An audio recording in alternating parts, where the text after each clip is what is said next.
They can't be helped because they continue to do the thing that they said that they shouldn't be doing anymore. And that's because they were somewhere in the happy and sad flow that meant, I don't know where it would be, somewhere in the middle, coming up, they would go, I've got a problem. And they go, oh, you have got a problem. And you go, yeah, I'm feeling better about telling you that. And then I'm going down here, I'm just going to dwell in my problem again.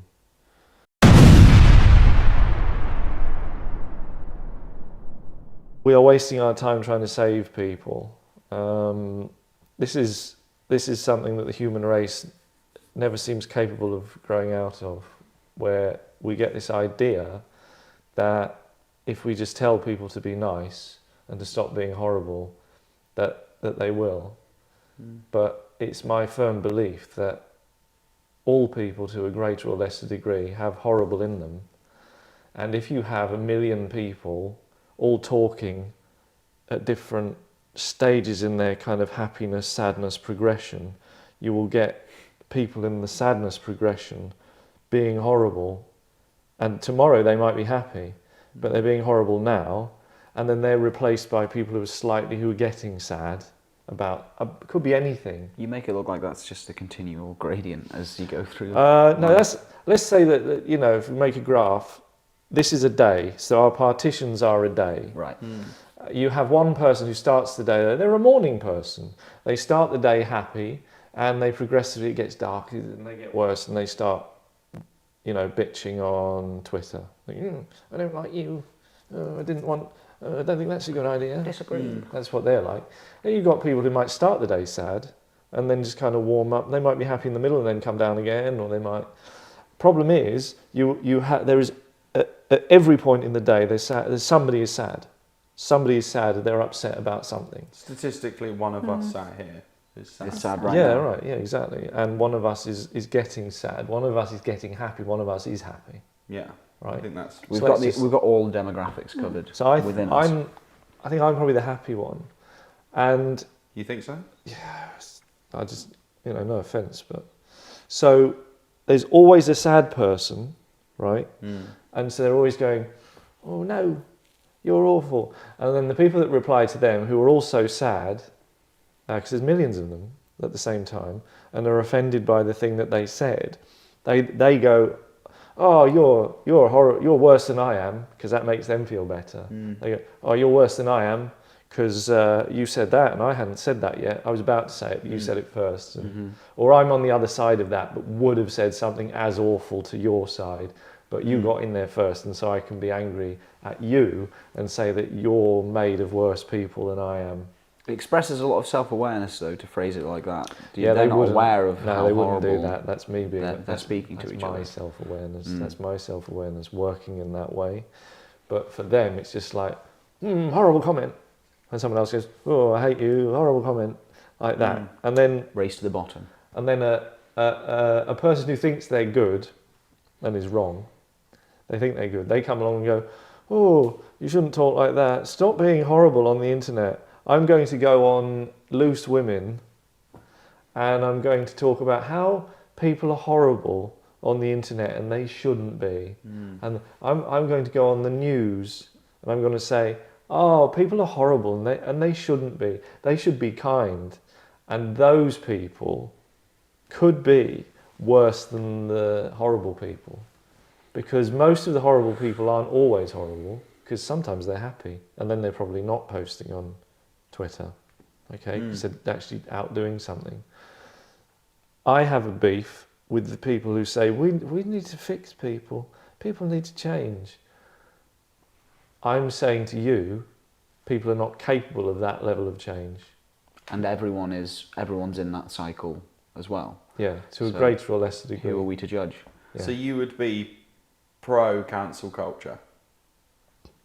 Am I pro? Does that mean I'm pro-cancel? No, no. You would say once No, someone I'm has not. done No. the publicly wrong thing. I think, No, I I'm could not put, not to put pro-cancel words in your culture. mouth, I think he's saying we should accept that everyone's at different stages and not try and force Stop trying to correction fix on people. people, because Okay. in an hour they might be happy again and might stop being mean. Just to let it be. Cancel, yes, speaking words of wisdom, right? Cancel culture is a form of correction. You you know, it's a blunt instrument. Mm. Okay, and it doesn't really work anymore because they can always find someone who agrees with them, and it just means that people that they didn't agree with won't talk to them or something. So Yeah. it doesn't even really work anymore. But it's a blunt instrument of correction, and I'm saying, don't do the correction. Stop attempting the correction, which sounds defeatist, but it is honestly futile. I don't even know if it's correction to what you think of as cancel culture, right? Like somebody's, let's for example say somebody's Punishment. professional career being completely destroyed by an online mob. I don't know if that's correction. Yeah, that's punishment. That no one's punishment. learning or growing It's like a from silencing. Yeah, no, it's not. It ends that. If the anything, you're conversation. gonna become more entrenched in whatever you were, Yeah. whatever you believed. Yeah. Because the other Yeah. side are going to be like, well, if that's your opinion and that's how you want to speak and you want to be sad, we're the happy people, so we're going to shut you off from the happy people forever and ever. You might be right if it works in a forever and ever style. I think initially it felt like it did, but I don't think it does anymore. Cancel culture, I mean. And so the only reason to argue that it's a form of correction is to say, hey, maybe if we treat this person really badly now, they'll amend their ways and they can come back to us if they repent. But what do you think would be the alternative to that? Like, should we be then trying to save the people that are being cancelled? If they're being cancelled unfairly, then I think they'll always have. Honestly, I don't think they can really be cancelled in quite the same way as they used to. So they would always have an outlet. Your unfair cancelling is somebody else's fair cancelling. That's the problem. Yeah. What I'm railing against here is the industry that effectively says we need to correct people, or it's possible to correct people. And I'm saying it isn't possible to correct people. Let's talk about something else now. Now because it's media driven, all of this kind of, have you heard about this terrible thing somebody said on Twitter? Let's all get angry about it. Now, the media loves that because they go, oh, fantastic, does this get clicks? You know, someone working in the agency goes, he's angry about it, but the higher ups go, will it get clicks? Yes, great, go for it. And they know that like next week no one will be talking about that thing anyway. It's like the social media sort of like equivalent of how the Daily Mail would usually post like a tragic image of someone having a bad day, like like a celebrity having a really bad moment in their week, and then a week later they know that they need to resolve that story by saying like, look, they've come out the other side. And it's because They're it's on the nicer beach. for people to buy papers to compare themselves and say, oh, my life's bad, but it's not that bad. And then they can see, the resolution to that story is like, they did find a way to sort themselves out. And it's kind of like that, just being like regurgitated on social media to compare ourselves to less fortunate and more fortunate. But we say that we want people to be fixed and corrected, but is that just a more humbling way of connecting with that media rather than just being the person that always says like, because it's not popular to say now, look at them, isn't that tragic? I think it is popular. Yeah? Still, yeah, I'd say so. Yeah. Particularly on social media. Right. I think we have a real fetish for enjoying our lives more than other people's, especially celebrities. If we can see a celebrity and be like, look, a miserable celebrity. Glad I'm not them. Yeah. Yeah, there's definitely something in that where it's about making people feel better about themselves because they're not in the mess that person is. And the way that works down to the sort of more micro level, where somebody anonymous person effectively has just said something horrible, person reading it and is outraged by it, I'm not as horrible as them. They're worse than I am. And now I need to tell them. Yeah, I need to tell them how horrible they are. They need to know that I'm better than they are because I didn't say that thing that they said. So, yeah, the market for it is there, and that's why it will continue to carry on. You see, because in the same way, this is full circle really. In the same way, I'm saying, don't try to fix people because they can't be fixed. Stop wasting your time trying to fix people. They can't be fixed. My own effort to fix the industry that surrounds trying to fix people is equal to that. that also won't happen. You think it's as futile? That cannot. It is really because that can't be fixed out of people.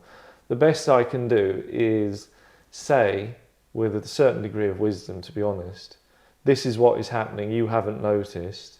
People go, "Oh yeah, it is happening, isn't it? That is happening," and then they carry on.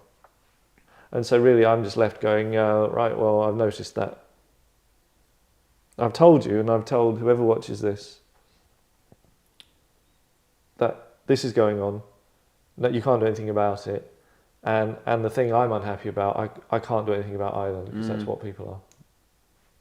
But the thing is that no one can be saved unless they actually want to be saved.